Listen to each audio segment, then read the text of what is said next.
Welcome to the December NASPID Meet Me Call.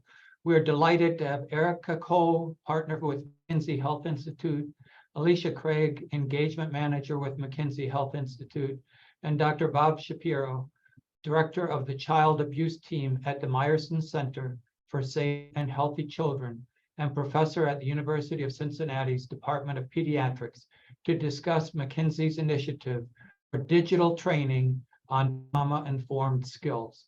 We are also honored to have Kana Enomoto, partner with the McKinsey Health Institute, who will join us as a great resource during the question and answer portion of the call. We thank McKinsey Health Institute for their continuing partnership, and we thank you all for being here. I'm now going to turn it over to Erica to begin the presentation. Erica, please go ahead. Thank you so much for that introduction, Brian, and for the opportunity to join this call today. It's been a real privilege to partner with NASPID more closely as McKinsey Health Institute across a number of topics, and we appreciate being able to speak about this today. If we go one slide forward. I just wanted to open with a reminder of context of who McKinsey Health Institute is and why we ended up focusing on this initiative. We're a nonprofit generating entity within McKinsey & Company. We launched almost 2 years ago, spring of 2022, and our main mission is to focus on ways to add years to life and life to years for people around the world. Brain health is a critical focus of that. And one of the topics we have been spending a lot of time on over the last several years is that of youth trauma. What our goal is through our collaborations is to always ensure that there is some open public asset, tool, data set, playbook that can be made available for anybody to scale and deploy. And that is the nature of this project that we have had a chance to do over the last several years in partnership with Cincinnati Children's. The reason we decided to focus on this is we felt that there was such huge need in children and youth who had experienced trauma. And we know that educators and broader supportive adults can really provide critical support. We had done a series of conversations and found that there may be an opportunity for creating a digital, asynchronous, easy to use training that could start to make a difference in training teachers, giving themselves a greater sense of purpose and confidence in their skills and helping youth. And we've had a lot of great partnership with Mayerson Center for Safe and Healthy Children at Cincinnati Children's. And the end result has been this product of free digital training for educative and supportive adults on how to be trauma informed when interacting with children and youth. An exciting recent aspect is we also have the close partnership of Chuck and National Council to integrate this training alongside their teen and youth mental health offerings to their instructors. And we also have support from World Health Organization Europe to be working with a partner in Czechia to be deploying it there as well and have it translated in Spanish. So I think it's been an exciting journey, and we welcome the opportunity to get your feedback on this, on ways it can be used. And I think our main goal is just making sure that there's awareness and it gets in as many hands as possible to drive change. I'm going to hand it to Alicia to just share a little bit of the tactical, what is this? It's 4 45 to 60-minute sessions, self-paced, and she'll explain it, and we'll make sure everyone has any demo links to access it, and then we'll hand off to Bob too. Alicia, and we can go to the next slide. Thanks, Erica. So I'll share a little bit about what this training actually is. Like Erica mentioned, this is a digital and interactive training course. It is fully online and completely self-paced. So anybody, right now can register for the training at the website strongresilientyouth.org, and then they will be prompted to register for the course and can take these 4 to 5 sessions. Some of the things that we think make this training particularly useful and helpful for educators and other types of supportive adults, including those who work with youth in different contexts like coaches or librarians, after school care providers, is that it really is focused on skill building. So a lot of the training goes through interactive case scenarios where participants are prompted to reflect on both their own prior experiences and how they've handled situations, as well as how they could potentially apply the skills that they have learned in the training so far to these interactive case scenarios. The training also features a lot of different stories through video interviews from a diverse group of audiences, including youth themselves, their families, other educators, other clinical providers, and integrates a lot of ideas around diversity, equity, and inclusion, and the importance and interrelated nature of these themes with trauma and trauma-informed care. One final thing that I think makes this training really special is also the facilitation guide that groups can use if they go through the training as a group. So for example, if an entire school of educators decides to take the training together, they can opt to also self-organize into discussion groups to have further dialogue about what they've learned. And we provide a facilitation guide that can help to guide those conversations and go even deeper in the content itself. If we go to the next page, you'll see a little bit of what the training itself actually looks like. So you can see some of the screenshots to get the look and feel of what this training is and what it entails. And you'll also see some of the things that I had mentioned before that make this particularly engaging. So in developing this training, we worked with some of our colleagues who really focus on principles of adult learning to make sure that this training was appealing and engaging for everybody who's going through it, especially understanding that teachers are already cramped for time, and so need to have something that is going to remain interactive and remain engaging to them. So a few of the ways that we do that include bringing in video clips throughout the training, interspersed with some of the more written content, as well as interactive scenarios where they, for example, can match up definitions with things that they've learned. They can do, selection of different activities to help make this engaging. And there's also a workbook that accompanies the training where participants can reflect about their experiences and apply some of the skills that they've been learning in a written format, or again, in the discussion groups that they can opt to self-organize. And so all of these interactive elements, including the case scenarios and the workbook, we have found and have heard from participants through their anecdotes after taking the training that this really does make it very interactive, and also helps to make sure that they're excited to complete all of the lessons and ultimately then apply what they've learned to the work that they actually do on a day-to-day basis with children and youth. If we go then to the following slide, I'll talk a little bit more about the content of the training itself. So like Erica mentioned at the beginning, this training is divided into 4 sessions with an optional 5th session that we recently developed and added. So the learning objectives for each session do build on one another throughout the training. We start by talking about what it means to be trauma-informed and how that plays a role in someone who works with kids, especially in their role as an educator or a teacher, but also in other contexts if they work with children in a school setting or outside of a school setting, what it actually means to be trauma-informed. And we use techniques such as the 4 R's from SAMHSA to help explain what that means and how to apply a trauma-informed mindset and skills in their day-to-day work. Then we also talk about some of the foundations of the concept of trauma as well as resilience.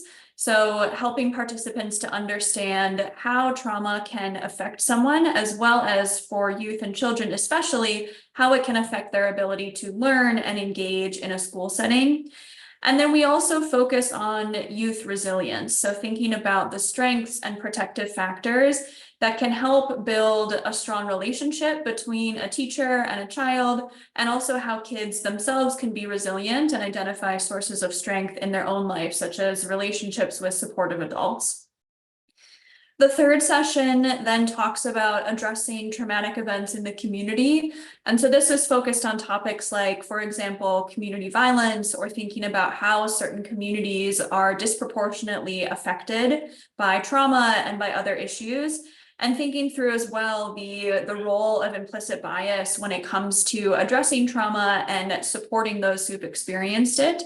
And so we do spend a good bit of time talking about implicit bias and helping participants to understand what that means and how it might manifest.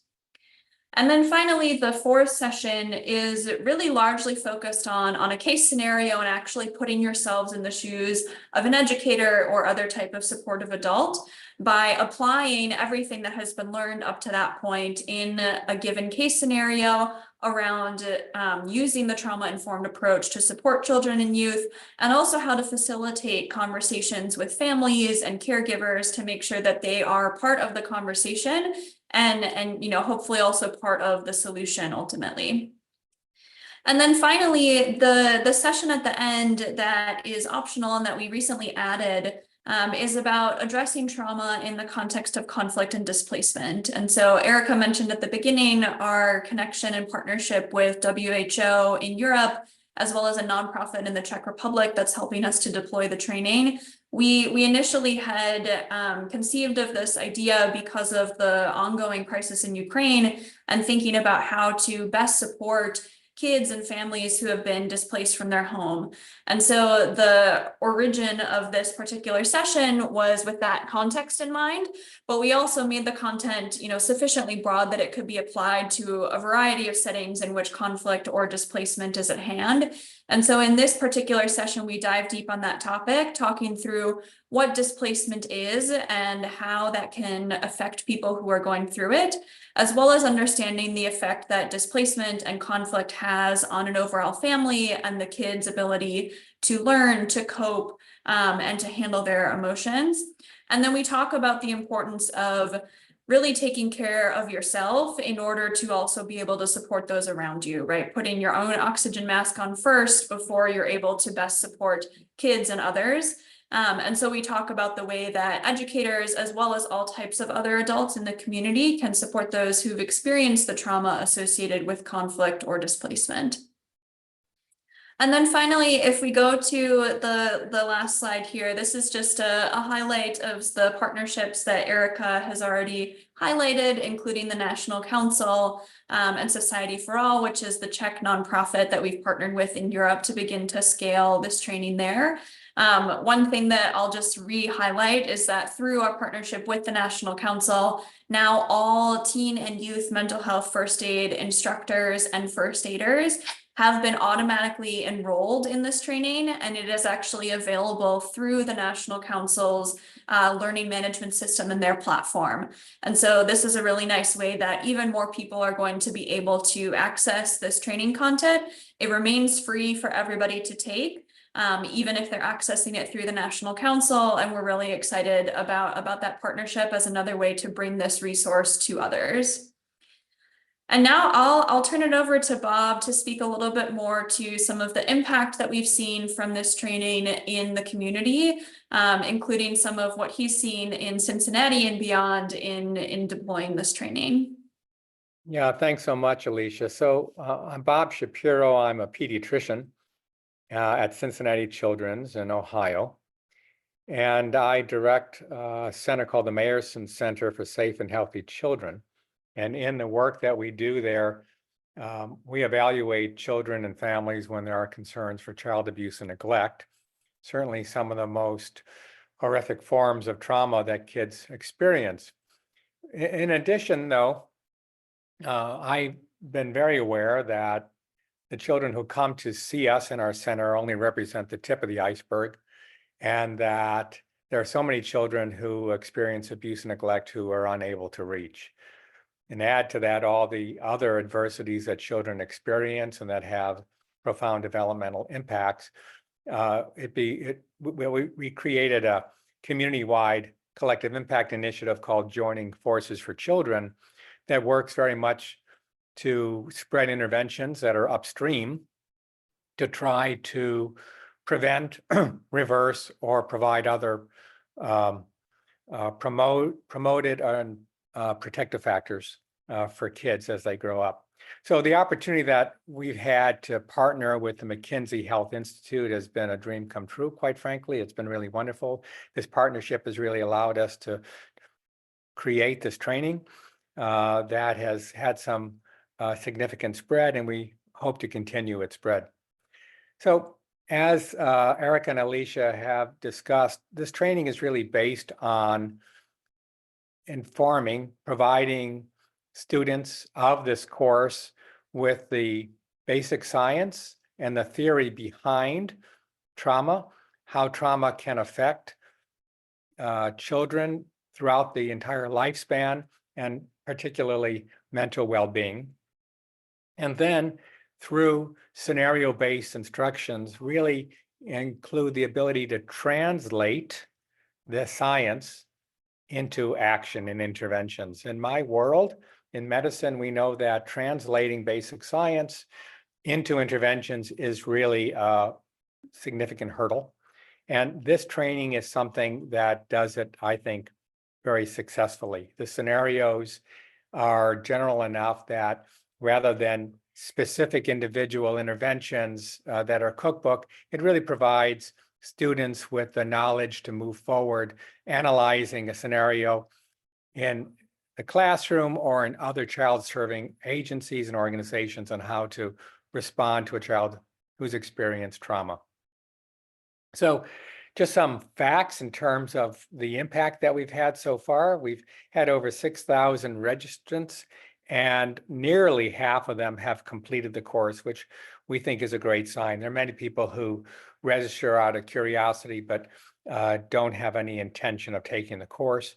And we estimate that we've been able to impact over 52,000, it says here, students, but it's really, we think more now in terms of children, since we have other providers other than teachers taking the course. We've done a number of qualitative and quantitative assessments. The course does include pre-test and post-test knowledge, as well as asking participants for feedback about the training. And as you can see in the slide, 93% of participants would recommend this to training to a peer. 96% said the training was a good value for the time spent.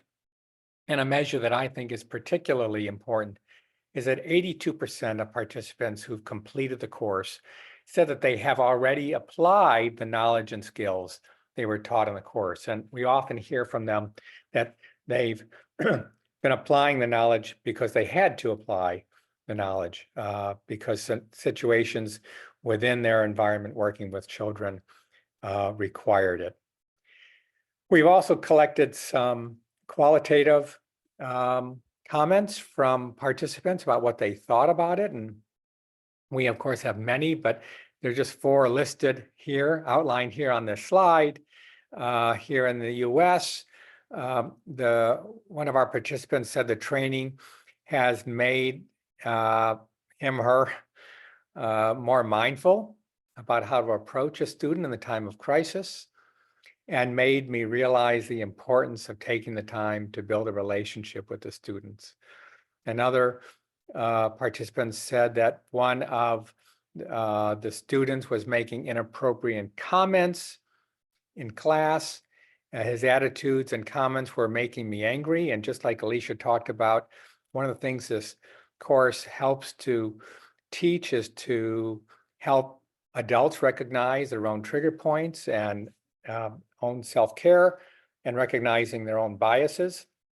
And so here the participant said that I remember to calm down, look at the situation from a different perspective. I learned that his mom doesn't want him back at home, that he's been living with his uncle, and I was able to understand his behavior. And then we have 2 shorter comments. I won't read them to you from the Czech Republic about some comments there. And so in short, I really am excited because this training does give us the opportunity to help mental well-being from an upstream perspective. We do know that children who experience trauma, if they receive interventions that are protective and promotional, will experience less anxiety, less depressive symptoms, and perhaps some other mental health interventions. So we're very excited. At Cincinnati Children's, like in many places, we are now completely overwhelmed and unable to provide the necessary mental health resources to the children in our community who need it. In spite of building new buildings, in spite of changing the way we triage patients in our emergency department, in spite of hiring more therapists, we can't keep up. Our waiting list is phenomenally long. We know the effects of the pandemic and what it has done to youth mental well-being and mental health. And so the urgency to provide opportunities to intervene upstream have never been more important. So thank you very much.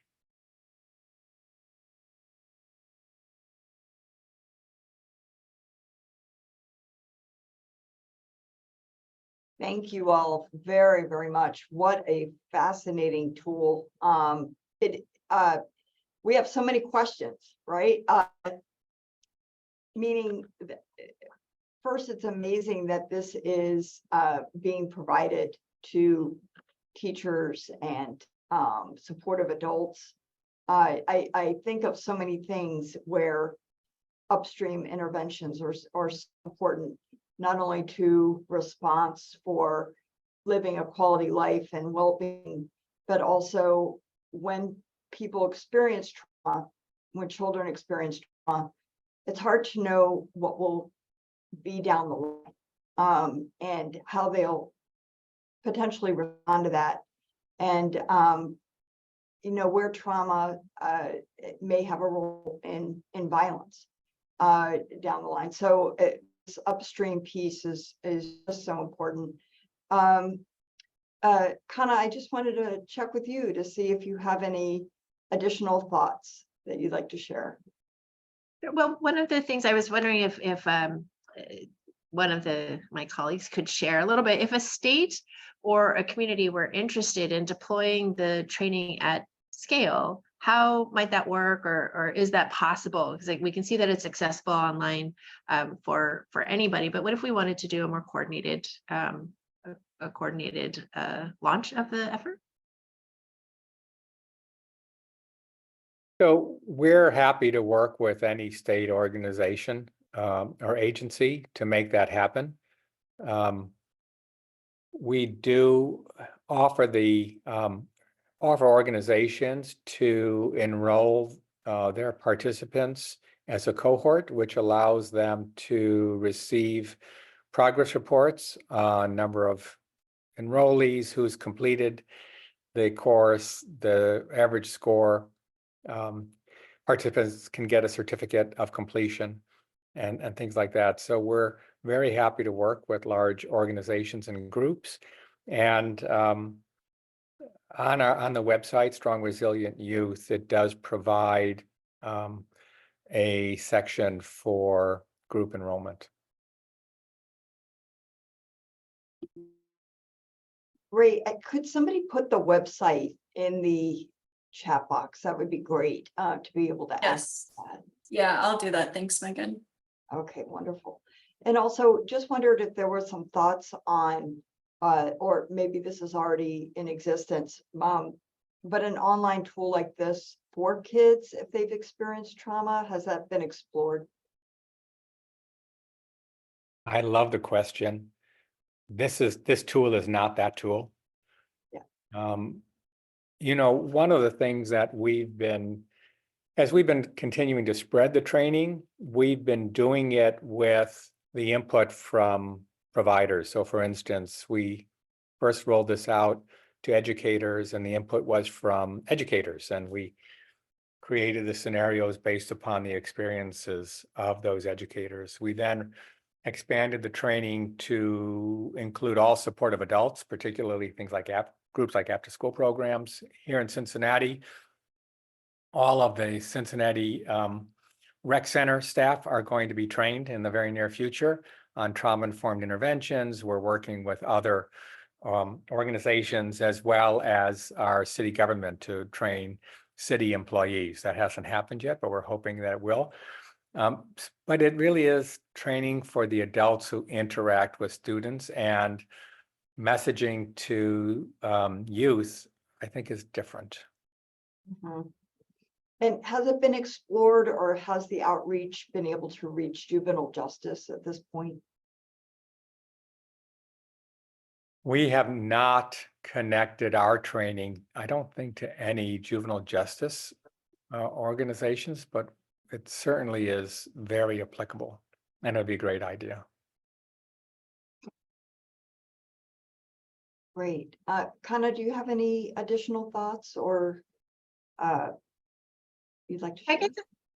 So maybe we can talk about some of the equity and inclusion aspects of this. This was centered very much on an equity lens, and also looking at issues around community-based violence, racial trauma, et cetera. So we speak a little bit about how this training addresses kind of interpersonal trauma, community trauma, intergenerational trauma.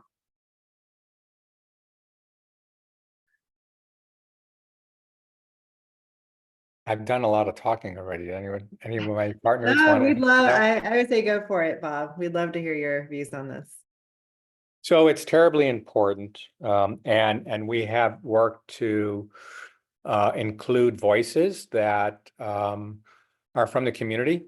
So it's both youth and real community members, and community members come from a cross section of many different ethnicities and races. We also address in a lot of depth, not only the recognition of bias, which is hugely important in this world, in this topic, but also we do address how to respond to community violence, which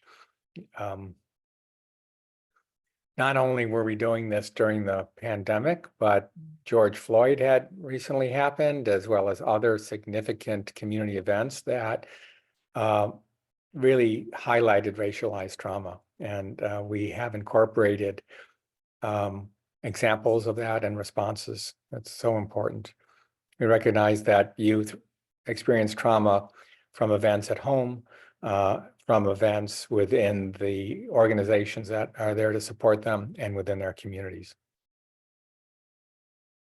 I don't know if that's the best answer, Kana. That's as good as I think I'm going to come up with. I put in the chat to, we also work closely with Marlene Wong and Tyrone Howard, who've done a lot of thinking about the issues of race, racial justice, equity, and inclusion for young people. And then as we have worked with international experts around the world, definitely, the ideas of oppression on a number of different dimensions and discrimination were brought into it, so that educators, caregivers could think about their own experiences and process that, as well as think about how that then affects young people. And really, I think, Bob, to your point, emphasizing that these kinds of stressors come in many different directions, and so it is incumbent on the caregiver or the caring adult to think about how those are playing out for young people in the context of other types of traumas. And then I wonder if we could think about, we have launched this at scale within school districts, and how that has played out. So someone has asked about, like, how could we launch it in a statewide rollout effort? And maybe this is still Bob, but maybe Erica also can talk about how we've successfully partnered at scale with public entities who wanted to do this as like a part of a professional development effort. No, it's a great question, Kana. And one of the things that we keep going back and forth with is, so what is a trauma-informed organization? What does it take to be a trauma-informed school? What does it take to be a trauma-informed after-school program? What does it take to be a trauma-informed government agency? And of course, it's a huge road. It's a journey that doesn't happen quickly by any means, but one has to start someplace. And so one of the ways that I think about this online training is that it's now a proven way that engages staff and helping them understand why trauma-informed interventions, knowledge, and care is important. How can it promote their own well-being as well as the well-being of the children who they serve? And so it's a starting point. We have been involved in 3 different local districts, which are the examples that I'm thinking of. And I've seen that it takes time, it takes years in order to spread the training throughout the entire district. Professional development is often scheduled far in advance. It's difficult to fit it into all the additional things that schools need to do as part of their ongoing training. And so it's a journey. And the schools that we've worked with have started with specific groups to train, and that includes not only teachers, but instructional aides, administrators, and other school staff. And we see the training as benefiting everyone in that school environment, including cafeteria workers and bus drivers and everyone else. But we have not yet seen an entire district train all of their staff. It's a multi-year process. And one of the things that we have found useful is we've been asked repeatedly to come in and do an hour-long presentation, introduction to the training, talk about trauma as an introduction to begin the online training. And staff need to be given time to do it. You know, they have to sit in front of the computer. Some staff are more comfortable using online tools than others. Some need more guidance and assistance. And the facilitated training, the facilitated guides that Alicia talked about are really helpful because it helps then staff discuss their learnings, to contribute and ask questions, and as a team to continue to reinforce what they've learned. And I had just one question, and then I just was wondering if a child needed further treatment, next steps beyond, like the adult identifies that the child needs some supports. What are the next steps in the training if they're there to identify that or connect that child to services?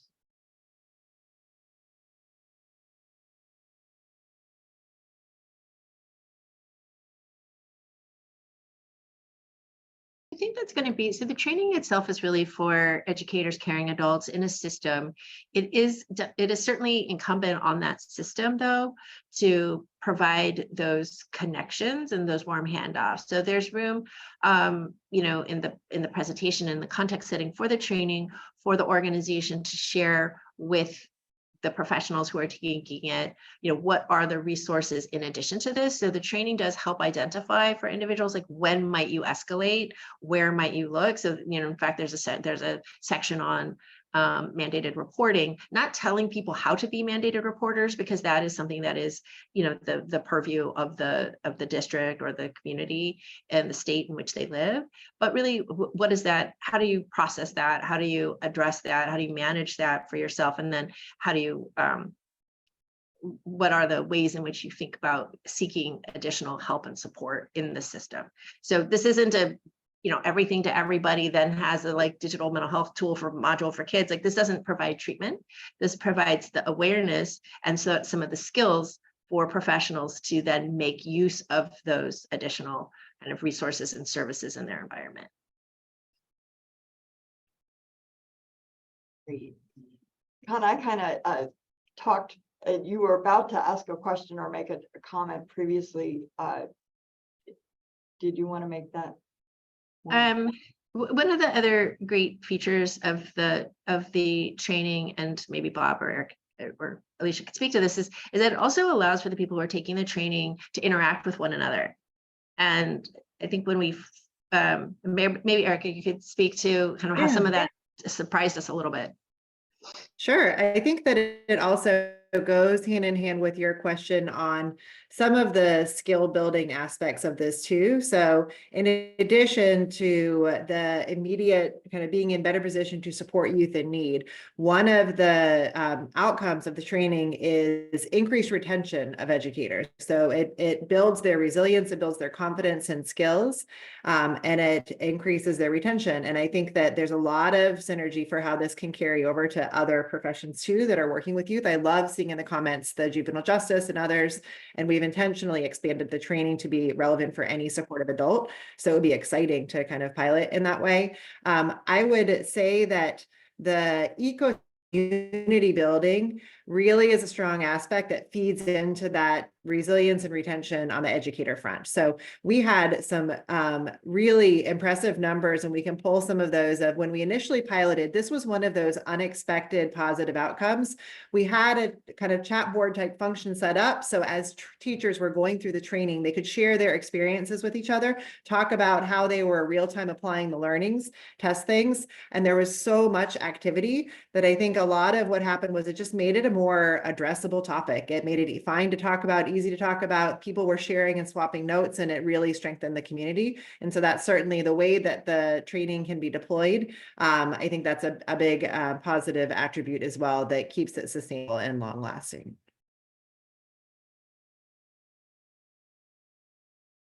No, that's great. It's really interesting about the retention piece that you're talking about. And workforce is such a top priority for states and most fields right now. And so can you talk a little bit more about that retention? Why, I have my own ideas, why it would help with retention, but could you go into that a little bit more? Happy to say a remark, and then Bob, you should just jump into in terms of what you're seeing real time with some of the schools that are using this. I think that, I mean, it's especially right now, teaching is really stressful. Any of the jobs of working with youth and interacting with youth is incredibly stressful, and feeling not prepared to deal with what is coming into a classroom every day, or not being prepared to help students that need help, can be really weighing on a educator. And what we have heard was, especially in some of the districts that did mandatory kind of full wide rollout, just gratitude that this was being made available to them, that this sort of lesson and training that they were being invested in this way. And in a sense, it was also an acknowledgement of what they face and deal with every day outside of just teaching core curriculum. And so I think that that's what really has made a big difference in some of the numbers that we're starting to see. And it is worth saying, from an age range, the way the training is created is it's relevant for kind of all grades. And so it isn't just teenagers or older adolescents. It also has examples throughout for younger elementary children as well. But Bob, would be great to hear some of the anecdotes you have seen from people. Yeah, well, one is I wish we had data to show that this improves retention of staff. We don't have that data. It turns out, another lesson that I've learned over these years is getting data from school districts is not an easy thing to do. However, and I don't remember the exact number, but I think somewhere between 40 and 50% of the teachers who completed the training did express that they were experiencing less stress, and they felt that they were more capable of handling some of the disruptive behavior and some of the challenges with students after the training. So that might speak to retention, but I can't tell you that we've actually made a change. You know, there's so many different things that happen within school districts at the same time also, that it's not easy to say that effects that a school district experiences are directly from our training. But there was a unexpected, at least for me, an unexpected result in one of our school districts who shared with us their disciplinary actions. What changed within the school when children were removed from the classroom for disruptive behaviors and sent to one of the administrators. And there they tracked for us and demonstrated a significant reduction in removal from school. So many more of the kids prior to the training returned to the classroom rather than face some out of school or in school suspension. I forget all the terms for it. I'm sorry for that. But it was these administrators who took the training and began to see the child's behavior in a different light, was asking more questions, or they were able to check their own biases, and they were able to work with the student so that the student could safely and effectively return to the classroom. So one of our goals is to keep kids in school. And we haven't had another district who was collecting and sharing that data with us, but I'll take that as a win. I thought it was really quite exciting. That is really exciting. And one of the things I imagine is that if a teacher or administrator knows how to handle some of the disruption and sees it from a different lens, that would also reduce a sense of burnout. Some of burnout is that helplessness of, I don't know how to do this, I'm alone, I'm exhausted. And so being able to step back and be able to move through something that's challenging, I think would feel very empowering to a teacher or administrator. Yeah. Anything more on that piece? Okay, great. Any additional thoughts from you? Anything during the presentation you wanted to share, but you felt like you had to skip over or anything like that? I think just one thing that I would note, I know we went over it very quickly, but there is a module about children exposed to conflict, trauma, displacement, and war. And so given what is happening, given numbers of populations that are coming into states and communities around the country that are coming from highly distressed backgrounds, this is a segment that goes beyond some of our normal kind of trauma-informed trainings, I think. And so I would highly encourage those commissioners that have populations in their states, school districts in their states, where you have a high number of refugees, of displaced individuals, that it's something to consider, because it is a more specialized and nuanced aspect of traumatic experience, and supporting the caregivers in that situation who have also been displaced and experiencing trauma is also unique. And so we've been really lucky to get experts from around the country, including our friends at the National Child Traumatic Stress Network, et cetera, to be part of it. So I would call that out as a really wonderful piece that the Cincinnati folks have let us in and have created. Thank you for bringing that. Washington State notes. Thank you, Kana. I had refugee centers and providers around them on my list with a question. We'll take the question off. So, yeah. There appears to be some great enthusiasm about this training, and it just seems really helpful. Goodness, I'd love to take it myself. So anyway, any additional thoughts before we move? All right, great. Thank you all so very much. This is fascinating.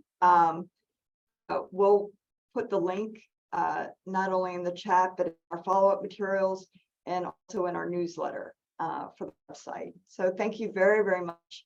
Great presentation. We're now going to move to Erin Walker, who is our policy manager, to do the Washington update. Go ahead, Erin. Thank you. Thanks, Megan. Good day, everyone. Before I get started, one thing I want to put out there that I wasn't able to get in the slides. Just yesterday, some of the legislation that we've been advocating for peer support in Medicare, the bills just dropped in both the House and the Senate yesterday. So I will keep you apprised as we continue to advocate for that legislation.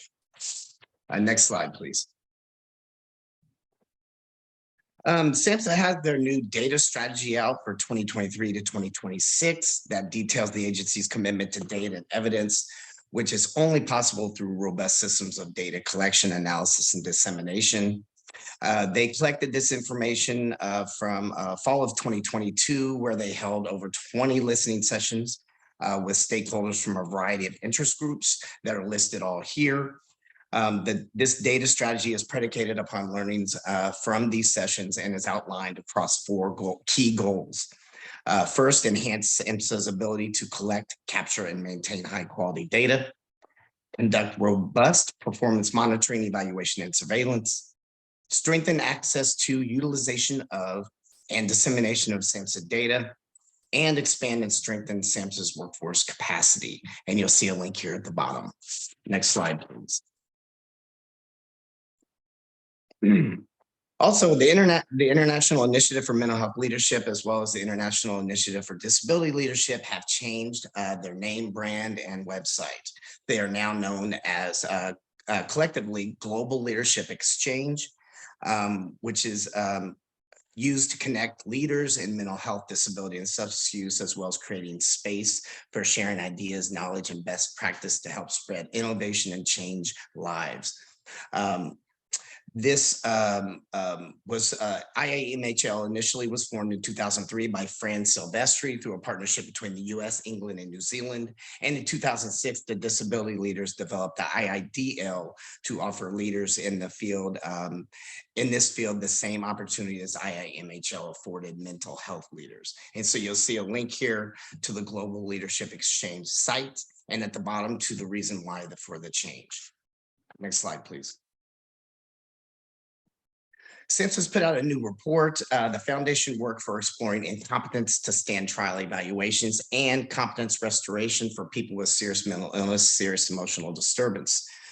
This is for policymakers and criminal justice and behavioral health professionals, and provides an overview of the status of the fields of competence to stand trial and competence to stand trial and competence restoration for adults and youth in the criminal justice and juvenile justice systems. There was an earlier report that was developed in 2018 that served as the foundation for the competence to stand trial and competence restoration learning collaborative that was hosted by SAMHSA's Gaines Center from 2019 to 2022. So in this current report, the most current information on key trends, emerging issues, and innovations through a review of relevant clinical, legal research, and policy resources have been identified. So you see a link here to the resource below. Next slide, please. Also, SAMHSA has announced a notice of funding opportunities for grant programs that address behavioral health challenges in local communities by preventing substance use initiation, reducing the progression of substance use, and addressing other related concerns. The total amount for these opportunities is $74.4 million. There's $30.4 million for the grants for expansion and sustainability of the comprehensive community mental health services for children with serious emotional disturbances. There's $13.1 million for tribal behavioral health.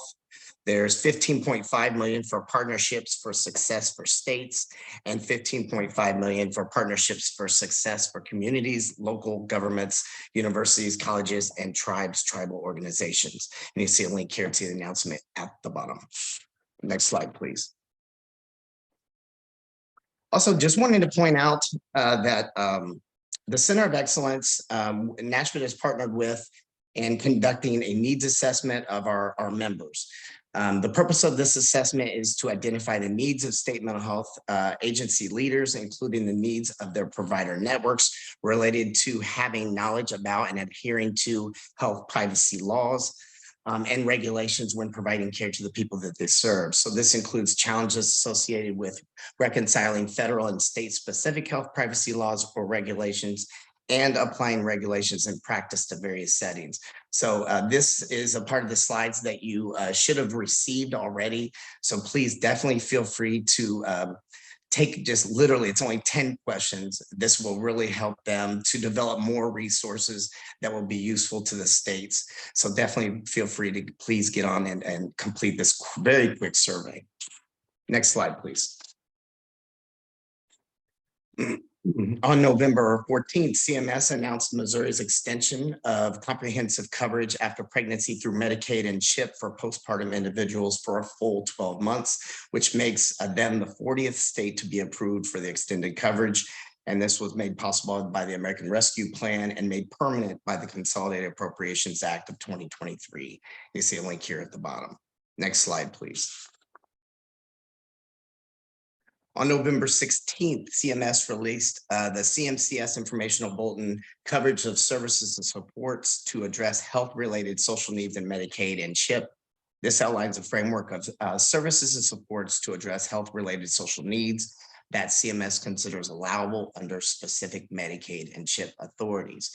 So you'll see a link here to the actual bulletin and a link at the bottom to the announcement. And next slide. That's all I have for you guys today. Happy holidays, and I will pass it back to Megan. Thank you so much, AJ. Thank you to all the presenters, and have a wonderful holiday, a wonderful weekend.